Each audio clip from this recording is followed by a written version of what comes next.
My name is Jessamine Holt, and I was 24 years old the night I found a letter my father had written to me, dated 3 weeks before he died, hidden inside the lining of his old work jacket. A letter my brother had made sure I would never see. But before I tell you what it said, let me tell you what my brother told me at our father's funeral. He leaned in close with his hand on my shoulder like he was comforting me, and he whispered, "Dad never forgave you, Jess." He told me himself. He said he didn't have a daughter anymore. And I believed him. For 11 months, I believed every single word.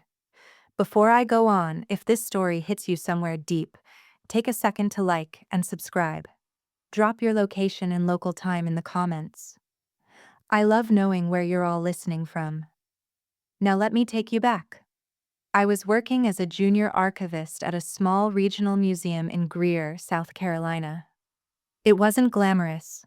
I spent my days cataloging donated items from estate sales, boxes of someone else's memories, old photographs, cracked pocket watches, letters people never sent.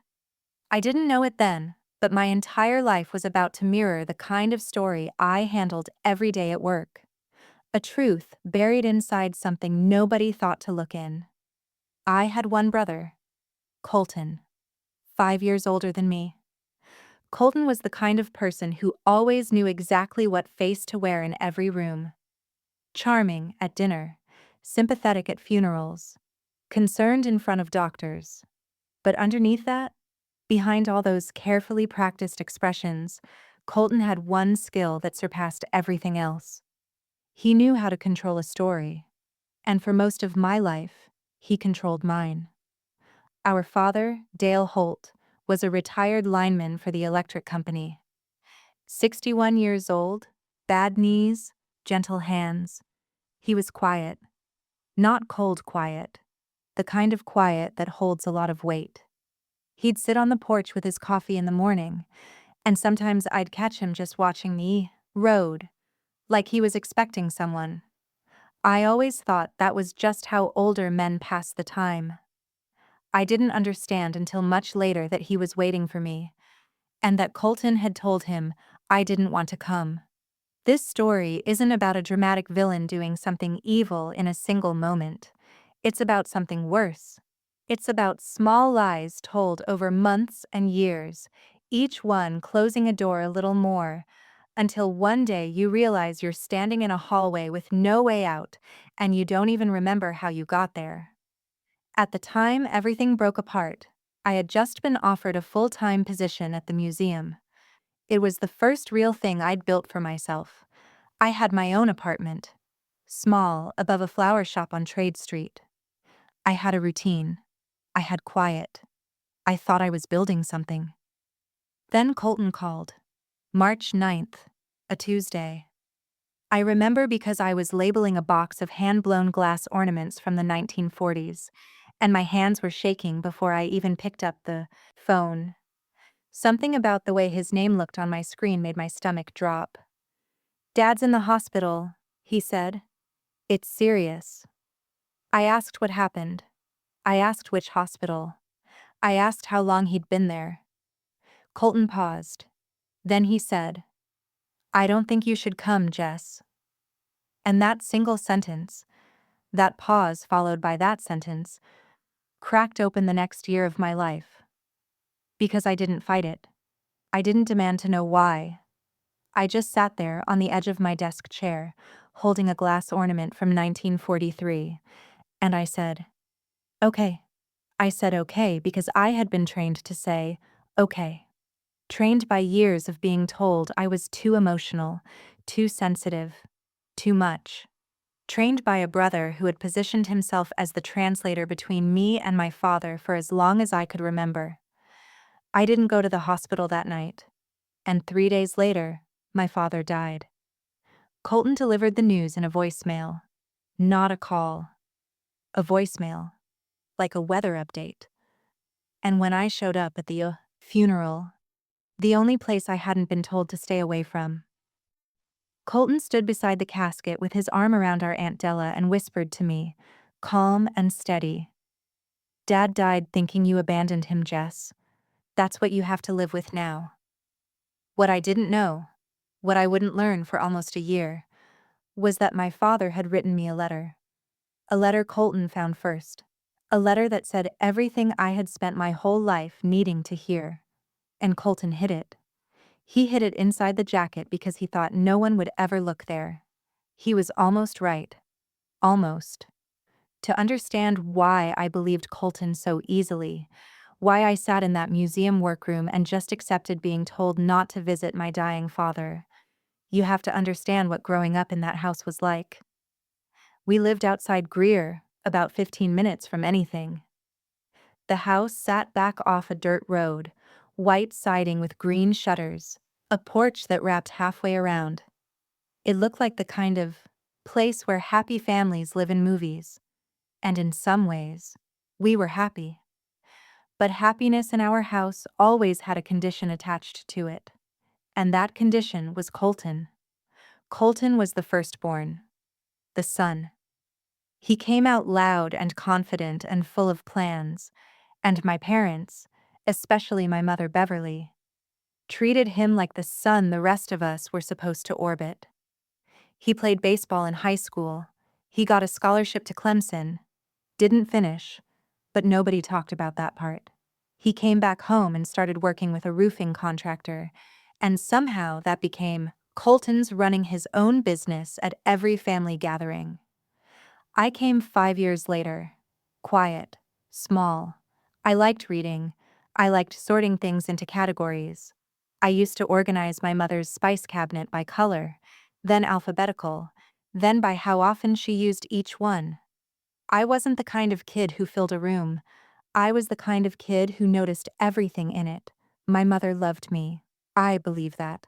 But she loved me the way you love something fragile. Carefully, from a distance. Always slightly worried I'd break. She never asked me what I wanted to be. She asked me if I was okay. There's a difference. One says, I see your future. The other says, I see your problems. My father was different. Dad didn't say much, but when he looked at me, I always felt like he was actually seeing me. Not the version of me that Colton described. Not the nervous, too sensitive, probably going to cry version. Just me. He'd call me into the garage when he was fixing something and hand me a flashlight. Not because he needed the light, because he wanted the company. I didn't understand that then. I thought I was being useful. Now I realize I was being chosen. But here's the thing about a quiet father and a loud brother. The loud one controls the story. Colton started shaping how the family saw me early. I was maybe 12 the first time I noticed it. We were at Thanksgiving at Aunt Della's house, and I'd made a pecan, from scratch, following a recipe I found in a library book. I was proud of it. I set it on the counter, and Colton said, loud enough for the whole kitchen to hear, "Careful, everybody. Jess made it, so there's a 50-50 chance it's actually edible." Everyone laughed, even my mother, even Aunt Della. I didn't say anything. I smiled. I always smiled. That was the pattern. Colton would make the joke, I'd absorb it. He'd position me as fragile, incapable, too emotional. And then, when I reacted to being treated that way, he'd point at my reaction as proof. See? This is what I mean. She can't handle anything. By the time I was in high school, the family had a settled understanding of us. Colton was the strong one, the doer, the one you could count on. And I was the sensitive one, the one you had to manage, the one who might fall apart at any moment and make things harder for everyone else. My mother got sick when I was 17. Breast cancer. It moved fast. She was gone within 8 months. During those 8 months, Colton handled the logistics. Insurance, hospital visits, meals. I handled the sitting. I sat with her. I read to her. I brushed her hair when she was too tired to lift her arms. I was there every single night. But after she died, the story became that Colton had carried the family through it. At the reception after her funeral, I heard Aunt Della tell someone, "Thank God for Colton. I don't know what Dale would have done without him." I was standing 6 feet away, holding a plate of sandwiches I'd made that morning at 5 a.m. That was the first time I felt something harden inside me. Not anger exactly, something quieter, a recognition. The understanding that no matter what I did, the story had already been written, and I wasn't the author. After my mother passed, my dad went quieter. He'd sit on that porch longer. He stopped going to church. He stopped calling people back. Colton moved into the house for a while, said it was to help Dad, but I think it was also to position himself closer to whatever came next. The house, the savings, the land. Colton always thought 3 moves ahead, even if he never admitted it. I stayed through the rest of high school, then went to the University of South Carolina, studied history and preservation. I visited home on weekends when I could, and every time I came back, the house felt a little more like Colton's. His boots by the door, his truck in the driveway, his rules about when Dad ate, what Dad watched, who Dad talked to. I started noticing that when I called Dad, sometimes Colton would answer. "He's sleeping," he'd say, or, "He's not feeling great. I'll tell him you called." I don't know how many of those messages actually reached my father. I have a feeling now that most of them didn't. The last time I visited before everything collapsed, I sat with Dad on the porch. He looked at me for a long time and said, "You know I'm proud of you, right?" I almost cried. Not because it was emotional, because it felt like he was saying it in a hurry, like he knew the window was closing. I said, "I know, Dad." He shook his head slowly. "No. I need you to hear me say it. I'm proud of the woman you turned into. You're steady, Jess. You always were." That was October. 5 months before the phone call. 5 months before Colton told me not to come to the hospital. 5 months before the funeral where my brother whispered that my father died hating me. And I believed it, because Colton had spent 24 years making sure I would. The phone call came on a Tuesday in March, like I said. But what I didn't tell you yet is what happened in the months between that porch conversation with Dad and the night Colton called. After that October visit, I went back to Greer and threw myself into work. The museum had given me a small raise and I'd been asked to lead a new project, digitizing a collection of letters from a local family that dated back to the 1800s. It was careful, slow work, the kind of thing most people would find boring, but I loved it. Every letter had a voice. Every faded page had someone who wanted to be remembered. I called Dad every Sunday. That was our rhythm. 6 p.m., after he'd eaten dinner, before he watched whatever game was on. But starting in November, Colton picked up more and more. "He's napping. He went to bed early. He's watching something. I'll have him call you back." The callbacks never came. I texted Dad directly a few times. Simple things. "Thinking of you. Hope your knees aren't bothering you. Miss you." No replies. At the time, I told myself he just wasn't a phone person. He'd never been comfortable with texting. But something sat wrong in my chest. Like a stone I couldn't swallow. In January, I drove out to the house unannounced.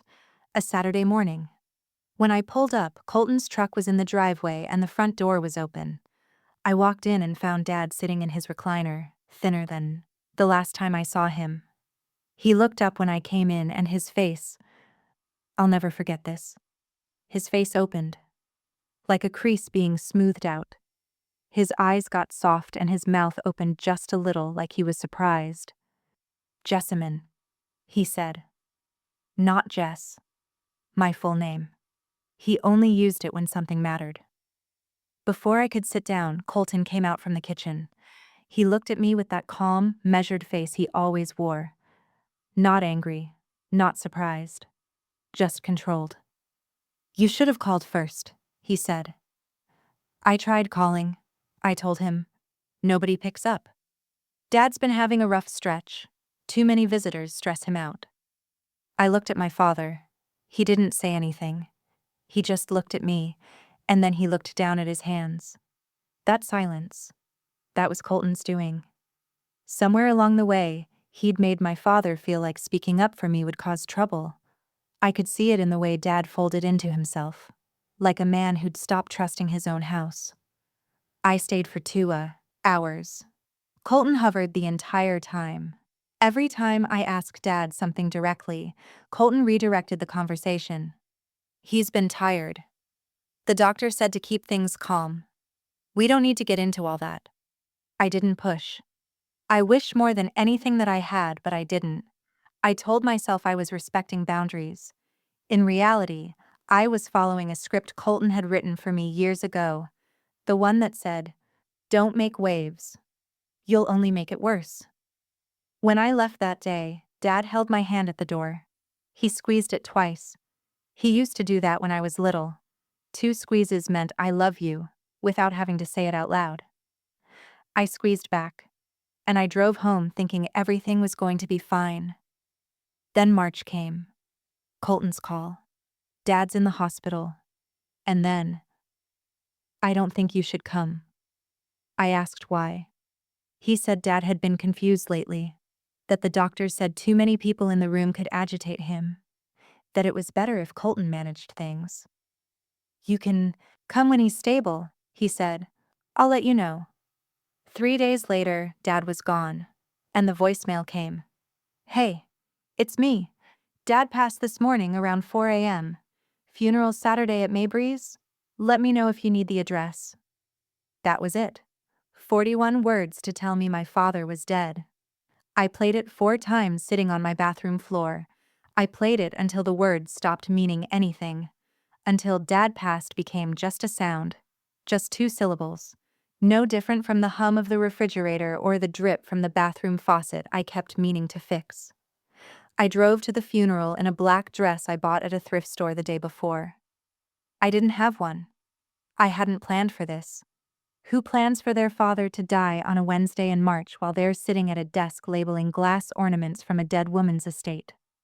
The church was small. White walls, brown pews.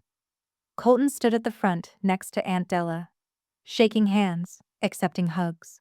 He wore a dark gray suit that fit him perfectly, and I remember thinking, he was ready for this. Not in a grief way, in a prepared way. He had the suit. He had the program printed. He had the eulogy written. I sat in the 3rd row. Nobody sat next to me. A few of my dad's old work friends nodded at me, but nobody came over. Later, I would learn why. Colton had told people I'd pulled away from the family during Dad's illness, that I'd chosen not to be involved, that Dad had been hurt by it. After the service, I walked up to the casket. My father looked small. His hands were folded, and someone had put his wedding ring on his right hand. He always wore it on the left. That detail almost broke me more than anything. The wrongness of it. The carelessness. That's when Colton appeared beside me. He put his hand on my shoulder and leaned in. "Dad never forgave you, Jess," he told me himself. He said he didn't have a daughter anymore. I turned and looked at him. His face was calm, almost gentle. There was no cruelty in his expression. That's what made it so devastating. He said it the way you'd deliver bad news to someone you pitied. I didn't cry. I didn't speak. I walked out of the church, got in my car, and sat in the parking lot for 45 minutes while people filed out around me. No one knocked on my window. No one checked. I drove home in the dark. I didn't eat for 2 days. I didn't go to work. I lay on my apartment floor staring at the ceiling, and I thought, this is what it feels like when your entire history gets rewritten in one sentence. Everything I thought I was to my father, gone.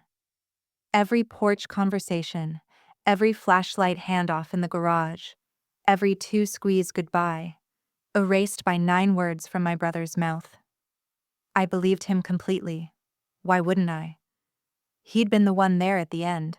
He'd been in the room when Dad was dying. He'd been the gatekeeper for months. If anyone knew what Dad thought of me, it was Colton. What I didn't know was that 3 weeks before he died, my father had sat at his kitchen table with a pen he probably borrowed from the junk drawer and written me a 2-page letter. He'd folded it, put it in an envelope, and written my name on the front. Not Jess, not Jessamine, just my girl. And Colton had found it before the ink was dry. The weeks after the funeral were the quietest of my life. Not peaceful quiet. The kind of quiet that hums. Like a room after someone slams a door and the vibration stays in the walls. I went back to work after 5 days. My supervisor, a woman named Gail, asked me if I needed more time. I told her I was fine. I wasn't fine. But I didn't know what more time would fix. More time alone in my apartment meant more time replaying Colton's words. More time trying to figure out what I did wrong. More time staring at my phone, scrolling through old texts from Dad that now read like evidence of a relationship that had already been dying and I just hadn't noticed. The worst part wasn't the grief. The worst part was the shame. I carried it like something physical. It sat on my chest when I woke up. It followed me through the archive room. It hovered at the edge of every conversation. I was ashamed that I hadn't fought harder to see my father. Ashamed that I'd accepted Colton's instructions like a child. Ashamed that I'd sat in the third row at my own father's funeral like a guest. I wrote Colton a letter. Not an angry one, a careful one. I spent 3 nights on it. I told him I was sorry if I'd caused Dad any pain. I told him I hadn't meant to pull away, that I'd tried to call, that I'd visited in January. I asked him to tell me what Dad had said about me in those last weeks. I asked if there was anything I could do to repair things with the family going forward. He never responded. I sent a second letter 2 weeks later. Shorter. Just asking him to call me when he had a chance. Nothing. I tried calling. The phone rang and rang. No voicemail. He'd turned it off. I texted Aunt Della. She replied once.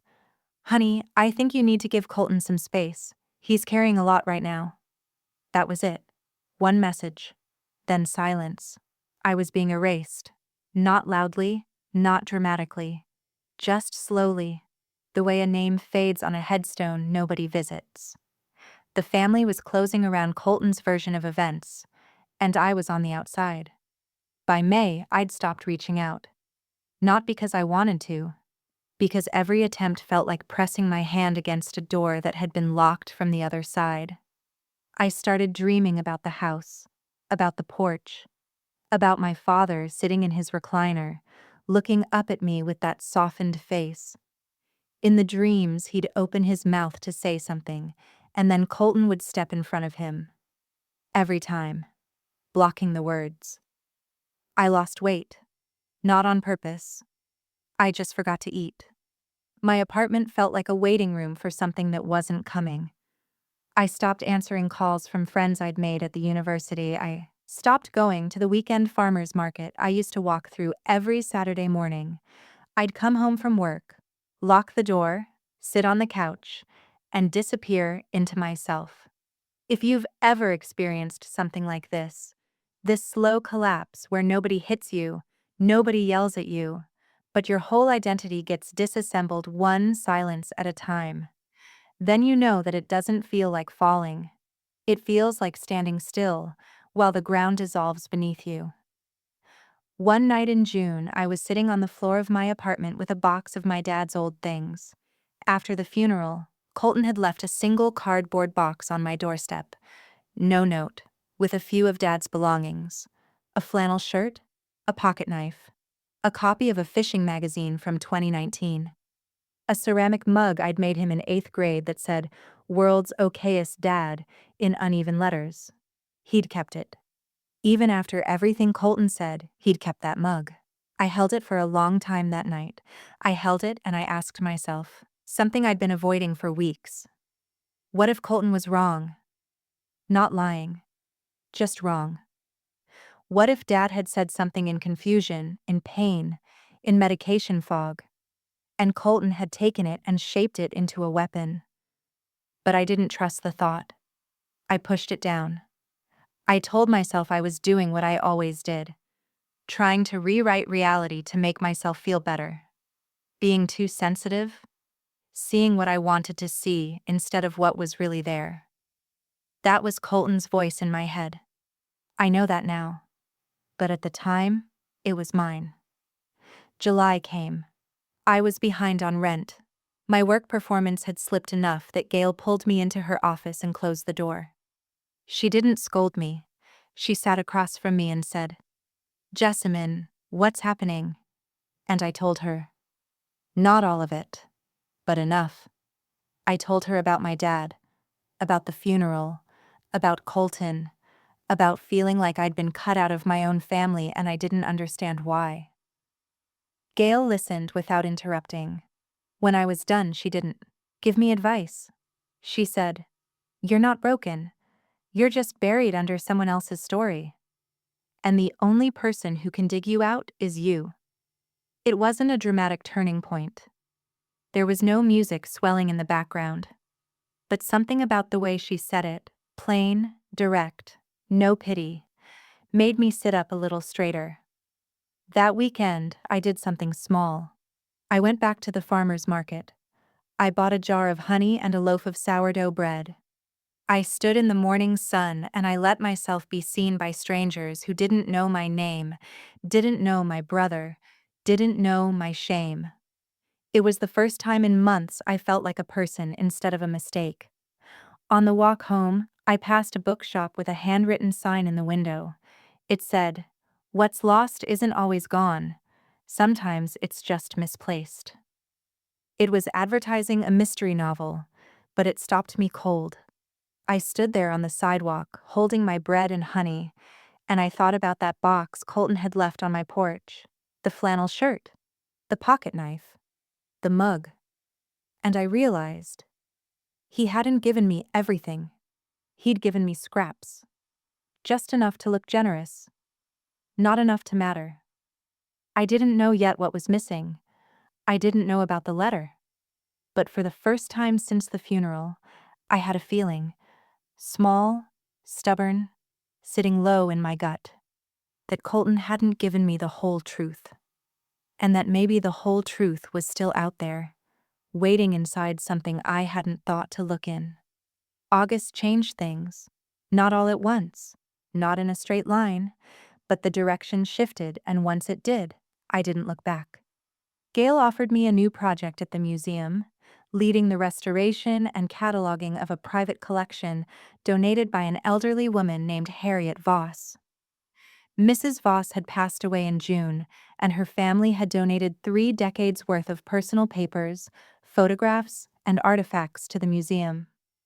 It was a significant collection, detailed, layered, the kind of thing that needed someone who could sit with it patiently and understand the story inside the objects. Gail chose me. She didn't say it was because she felt sorry for me or because she thought I needed a distraction. She said, "You're the most careful person on this team. This collection needs careful." I started the following Monday. The Voss collection filled 11 archive boxes, and I set up a workspace in the back room of the museum where the light was best. I spent the first week just inventorying, gloves on, soft brush in hand, logging each item in a spreadsheet, noting condition, estimated date, and context clues. Letters from Harriet to her sister, postcards from a trip to Savannah in 1987, a leather-bound journal she kept during her husband's illness. The work did something to me I didn't expect. It reminded me why I'd chosen this field in the first place. Not because I liked old things, because I believed that people deserve to have their real stories preserved, not the convenient version, not the version someone else tells at a funeral, the actual truth. By September, I'd developed a routine. I woke at 6. I walked to work. I spent 7 hours in the archive room, and in the evenings I started reading again. history, memoir, anything that reminded me that people survive being erased. I cooked dinner every night. Small meals, but real ones. Rice and vegetables, soup with bread. I was feeding myself again, and not just physically. Gail became something I hadn't had in a long time, a steady presence. She wasn't warm in the obvious way. She didn't hug me or check in every morning with concerned eyes. She just treated me like someone who was competent. She gave me harder assignments. She asked my opinion in meetings. She introduced me to visiting scholars as our lead archivist on the Voss project. She didn't know how much those small things meant. Or maybe she did. In October, the museum hosted a small exhibition featuring items from the Voss collection. I wrote the descriptions for each display case. I curated the layout. I stood in the gallery on opening night in a navy blue dress I'd bought with my own money, and I watched strangers read words I had written about a woman I had come to deeply respect. A professor from Furman University approached me that evening, Dr. Lena Calloway. She studied Appalachian women's history and was interested in Harriet Voss's letters. We talked for an hour. She asked me about my methodology, my background, my interest in preservation. Before she left, she handed me her card and said, "If you ever want to present this research, I'd sponsor you at our spring symposium." I almost said no. The old version of me, the one Colton had built, wanted to say, "I'm not qualified for that." But I caught myself. I took the card. I said, "I'd like that." That was the first time in my adult life I chose to believe I belonged somewhere. November came, and with it, a phone call I wasn't expecting. Aunt Della. She hadn't reached out since that single text in April. Her voice sounded different, thinner, older, slightly uncertain. She asked how I was doing. I told her I was okay. She was quiet for a moment, then said, "Jessamine, I've been thinking about your daddy a lot lately." My stomach tightened, but I stayed steady. "Me too," I said. "Colton's been going through some things," she said carefully. "He's been selling off a few of your daddy's belongings, tools and such. I told him he ought to check with you first, but he said there wasn't anything you'd want." I gripped the phone so hard my knuckles ached. "What kinds of things?" I asked. "Workshop stuff mostly. Some furniture." He mentioned the old jacket, Dale's work jacket, the brown one he used to wear out to the barn. Something sparked in me. A memory, quick and sharp. Dad in that jacket. The brown canvas one with the wool lining, the one that smelled like motor oil and cedar. He wore it every winter. He wore it on the porch. He wore it to walk to the mailbox. That jacket was more him than almost anything else. "He's selling Dad's jacket?" I asked. "Said he was going to take it to the consignment place in Taylor's. I just thought you might want to know." I thanked her. I hung up. And then I sat very still for a long time. Something about that jacket mattered. Not just sentimentally. I remembered January, the last time I visited the house. Dad had been wearing that jacket in the recliner. He'd had his hands in the pockets. Colton had said he was cold, that the heating was acting up. But Dad wasn't a man who wore outdoor jackets inside the house. He wore that jacket when he was going somewhere, or when he was keeping something close. I called the consignment shop in Taylor's the next morning. The woman who answered said yes. A man had dropped off a brown canvas jacket 2 days ago. It hadn't sold yet. It was priced at $14. $14. My father's jacket. I drove there on my lunch break. I paid the $14. I took the jacket to my car and I sat with it in my lap. It still smelled faintly like him. Cedar and coffee and the metallic edge of old tools. I put my hands in the pockets. Empty. I checked the inner breast pocket. A receipt from a hardware store dated February. Nothing else. Then I felt it. Along the inside lining, near the left hem, a small bump. Not a button, not a seam. Something flat, tucked between the lining and the outer shell, slipped through a place where the stitching had come loose. I pulled it out carefully, the way I would handle a 200-year-old letter in the archive room. It was an envelope, cream-colored, slightly bent from being pressed against the fabric. And on the front, in my father's shaky handwriting, 2 words. My girl. My hands were trembling. My breath was gone.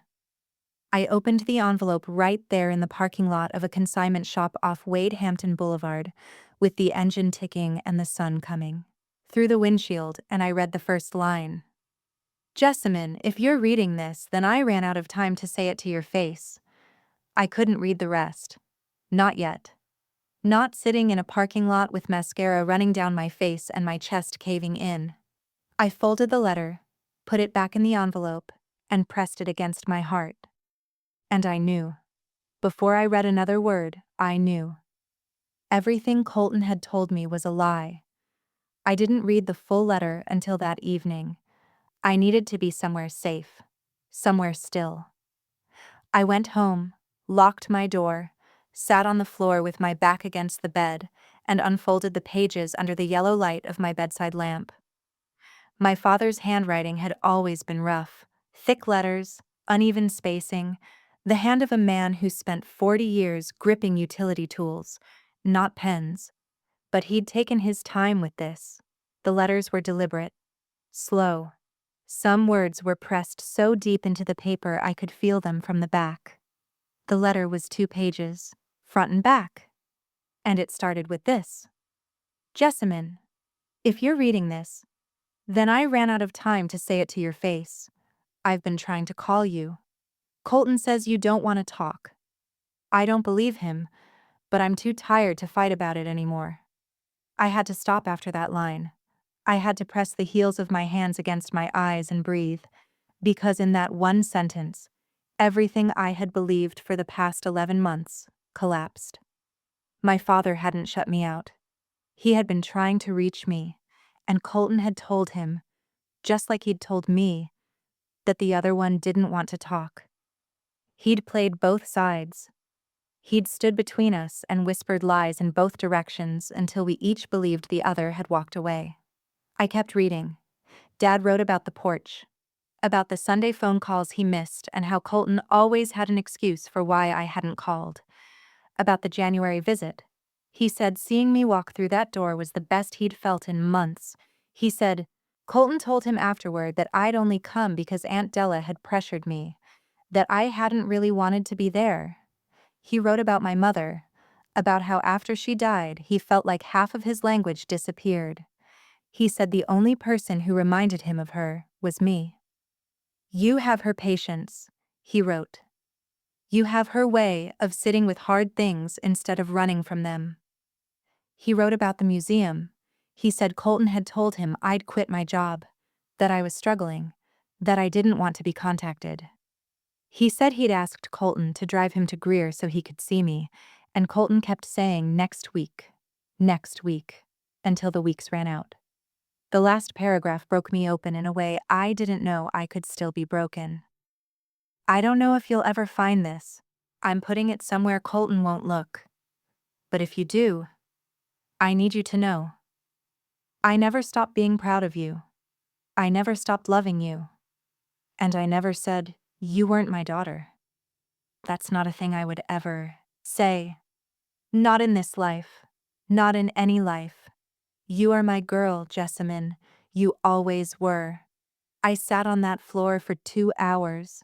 I didn't move. I didn't call anyone. I just held the letter and I let it rewrite every lie Colton had planted in me. Every whispered sentence at the funeral.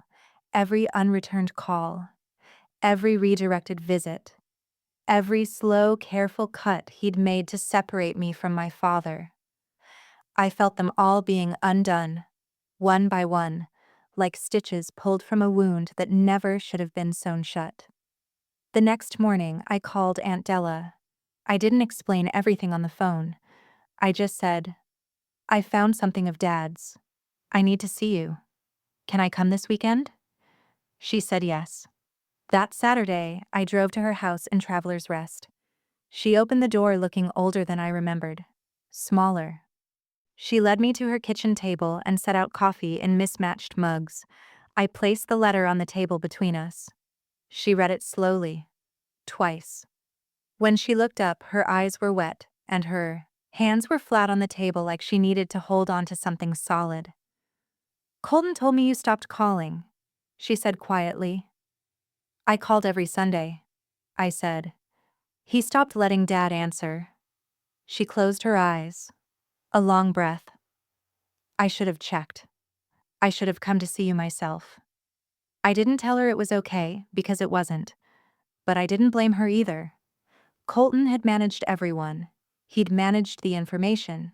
He'd managed the story. He'd managed who saw what, and when, and how.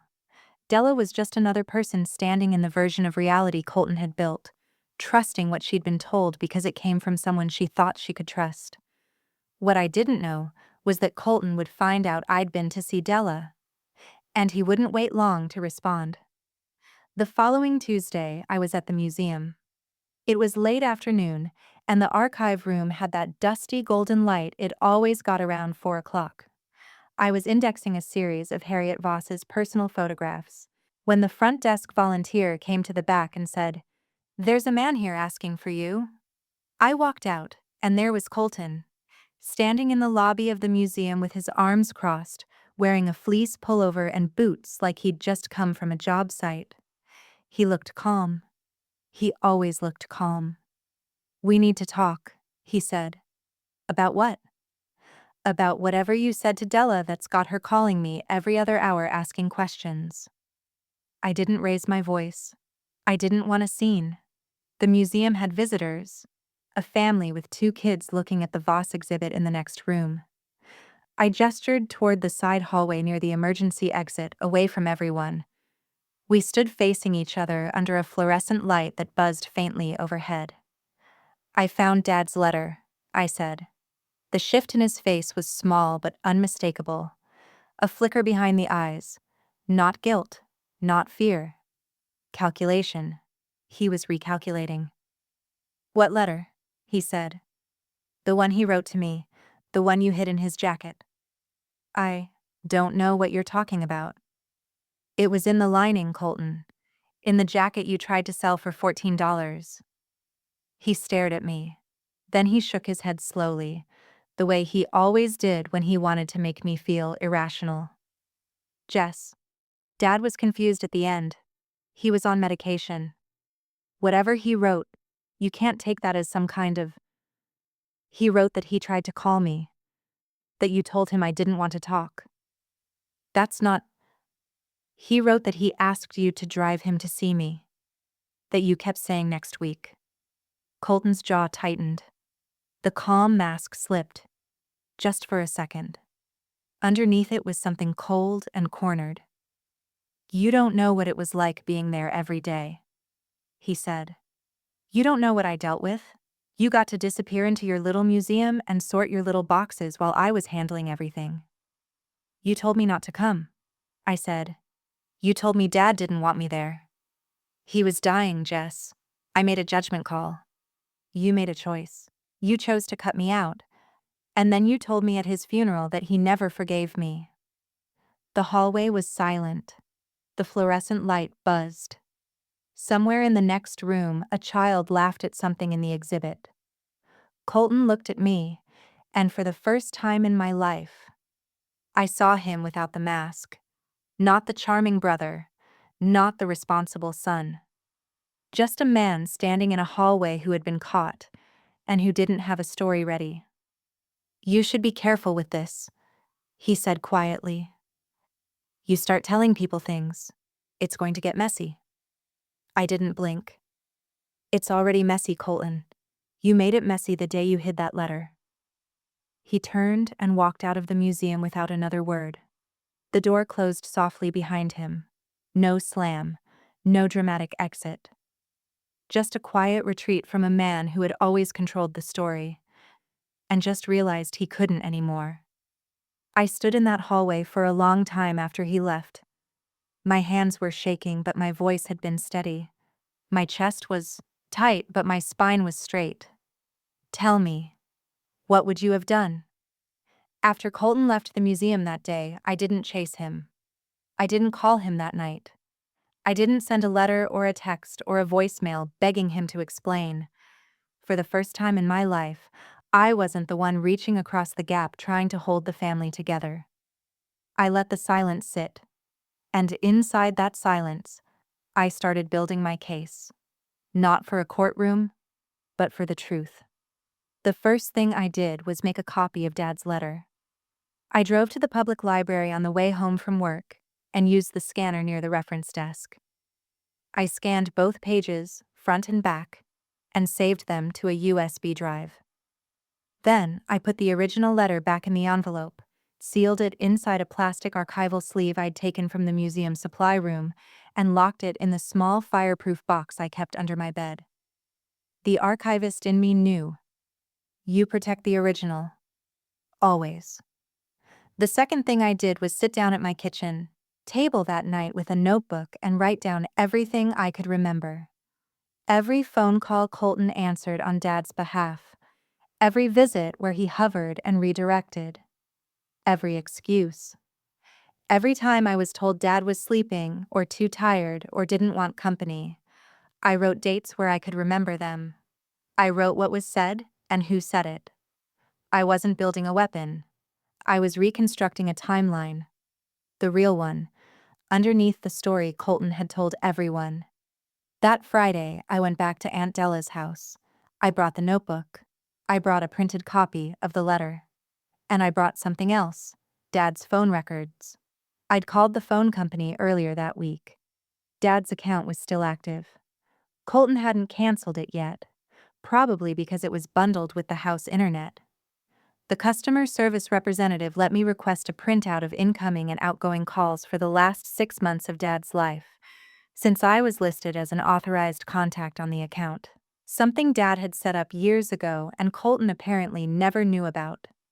The records confirmed everything. I had called every Sunday. The calls connected to Dad's phone. They were answered by someone. But there were no outgoing calls to my number. Not one. In 6 months, my father's phone never called me back. Not because he didn't want to, because he didn't know I'd called. I also found something I hadn't expected. In February, 3 weeks before Dad died, there were 4 outgoing calls to a number I didn't recognize. I looked it up.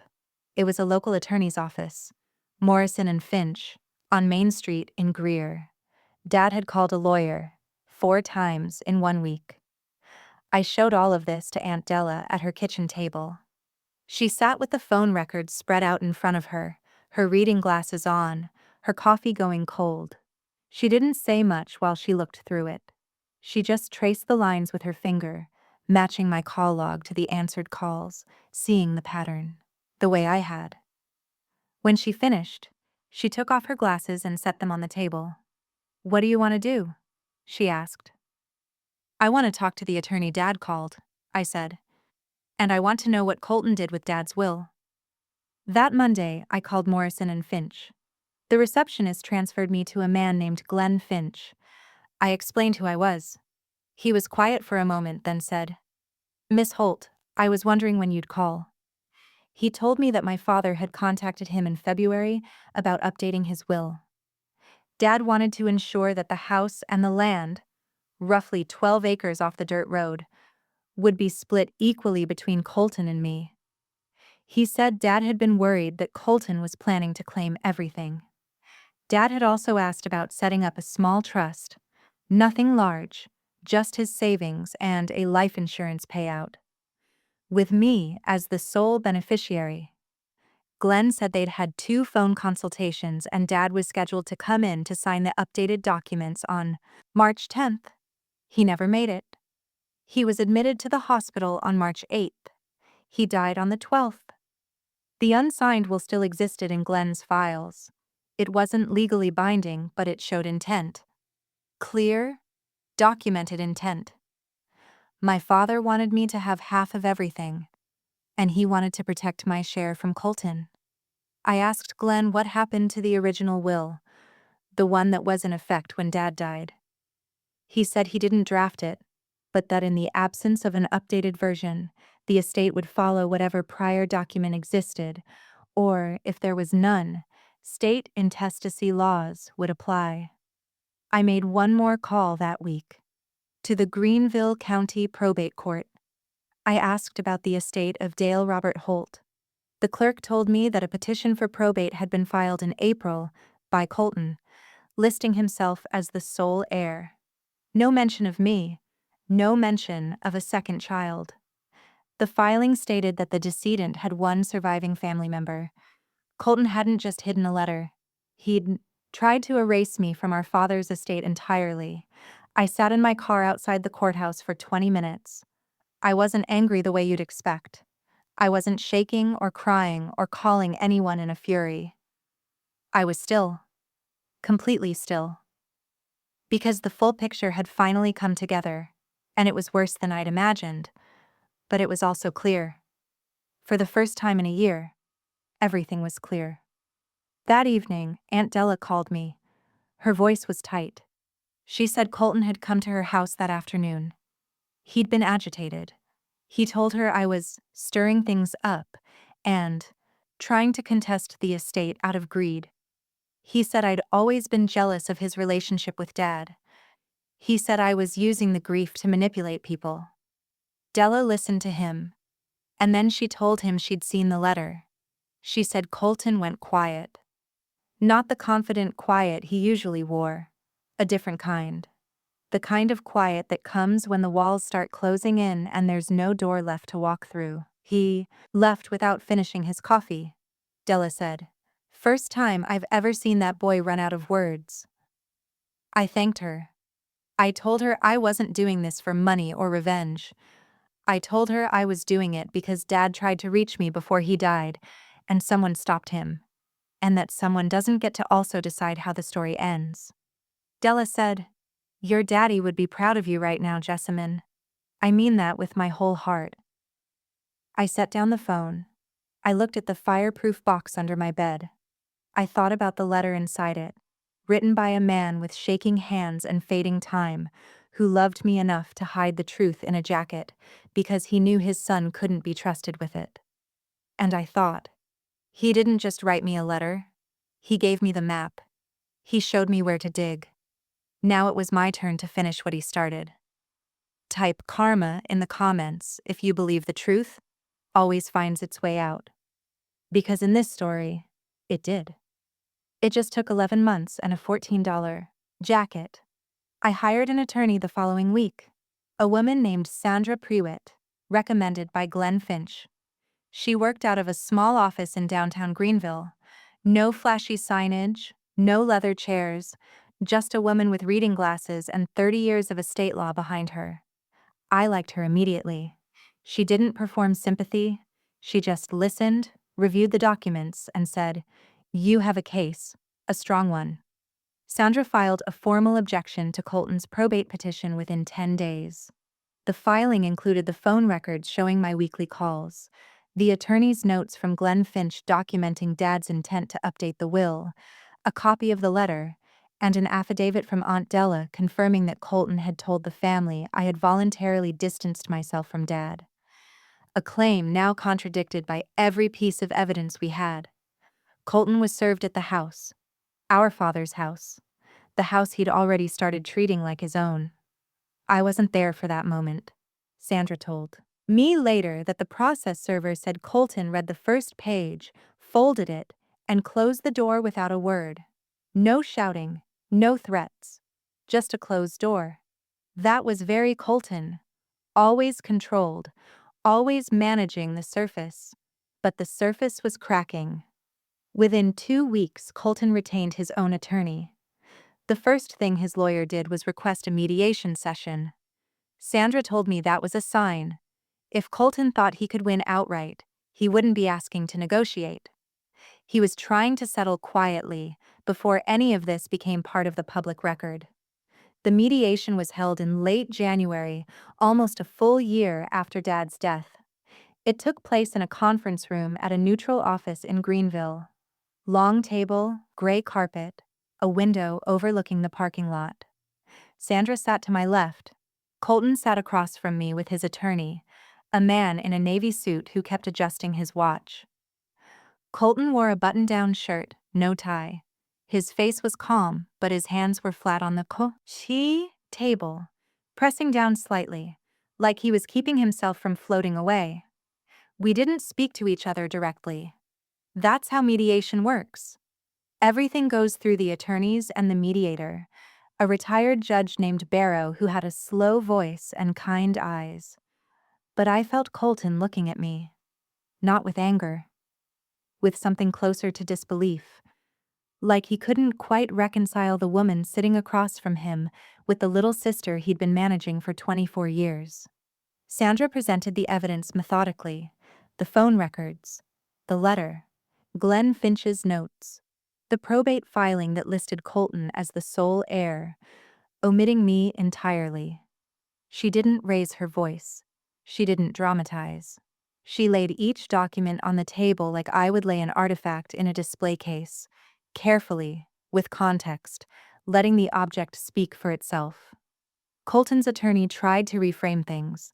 He said Colton had been the primary caregiver, that Colton had made difficult decisions under pressure, that the probate filing may have been an administrative oversight, that the letter was written by a man on medication whose judgment may have been impaired. Judge Barrow listened. Then he looked at the phone records. He looked at the letter. He looked at the unsigned will. And he said quietly, "This doesn't look like an oversight to me." The room got very still. Colton finally spoke. Not through his attorney. Directly. He looked at me and said, "I did what I thought was best for Dad." I held his gaze. I didn't flinch. "You did what was best for you, Colton. And you told me at his funeral that he didn't love me so I'd be too broken to ask questions." His mouth opened slightly, then closed. His attorney touched his arm. The room stayed quiet for a long time. The mediation ended with a settlement. The house and land would be sold and the proceeds split equally. The savings account and life insurance payout, which Colton had already moved into his own name, would be restored and divided. I didn't ask for more than half. I didn't want punishment. I wanted what Dad intended. Sandra also included a clause requiring Colton to sign a statement acknowledging that the probate filing had been inaccurate. It wasn't a criminal confession. It wasn't public. But it was a record. A document that said, in legal language, that Colton had excluded me from the estate knowingly. Sandra said I didn't need it. I said I did. Because if I'd learned anything from working with archives, it was this. The truth only survives if someone writes it down. Colton signed. His hand moved quickly, like he wanted it over with. He didn't look at me again after that. We walked out of the building separately. Sandra and I stood in the parking lot in the January cold, and she said, "You handled that well." I thanked her. Then I sat in my car and I cried. Not from sadness. Not from relief. From the weight of it finally being set down. I didn't speak to Colton after that. Not out of hatred. Not out of spite. I simply had nothing left to say to him, and I realized that for the first time in my life, that was okay. I didn't owe him a reconciliation. I didn't owe him forgiveness. I didn't owe him the comfort of pretending everything was fine so he could sleep better at night. I owed myself the truth, and I'd gotten it. The house sold in March. I drove by it one last time before the new owners moved in. The porch was empty. The green shutters had been repainted gray. Colton's truck was gone.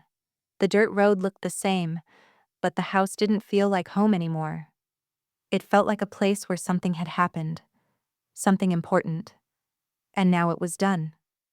I used my share of the estate to pay off my debts and put a deposit on a better apartment. Not fancy, just clean, with good light and a small balcony where I could sit in the mornings with my coffee, the way Dad used to sit on the porch. I kept the mug. The world's okayest dad one. It sits on my kitchen shelf, next to a framed photo of him standing in front of the house in his brown canvas jacket, squinting at the camera like the sun was too bright. In April, I presented the Harriet Voss research at the Furman Symposium. Dr. Calloway introduced me to an audience of about 40 people, and I stood at the podium with my notes and my voice steady, and I talked about the value of personal archives, about how ordinary people leave behind extraordinary records if someone takes the time to look. I didn't mention my father. I didn't have to. Every word I said was about him. The letter lives in the fireproof box under my bed. I've read it maybe 30 times. I don't read it for comfort anymore. I read it to remember what it sounds like when someone tells you the truth without being asked. When they write it down because they're afraid they won't get the chance to say it out loud. Dad didn't leave me money or a house. He left me 2 pages in shaky handwriting and 2 words on the front of an envelope. My girl. That was enough. That was everything. I don't tell this story for revenge. I don't tell it to make Colton the villain, even though what he did was a kind of violence. Quiet, invisible. The kind that doesn't leave bruises but rearranges your whole life from the inside. I tell it because I know there are people listening right now who are living in someone else's version of their story. Someone has told you that you aren't wanted, that you aren't enough, that the people who love you have stopped. And you believe it because the person telling you has been telling you things your whole life, and you've never had a reason to check. Check. Please. Look for the letter. Look in the jacket. Look in the places no one thought you'd be brave enough to search. Because the truth doesn't always announce itself. Sometimes it's folded up in an envelope, hidden in a lining, priced at $14 in a consignment shop off a highway. And it's waiting for you. It has always been waiting for you. If this story meant something to you, I'd be grateful if you'd share it. Not for the algorithm. For the people in your life who might need to hear that being erased doesn't mean being gone. Subscribe if you want to hear more stories like this one. Leave a comment. Tell me your story. I read every single one. And if you've ever been the person someone tried to cut out, the one they told wasn't wanted, wasn't loved, wasn't worth reaching, I want you to hear what my father wrote to me, in the only way he could. You are my girl. You always were.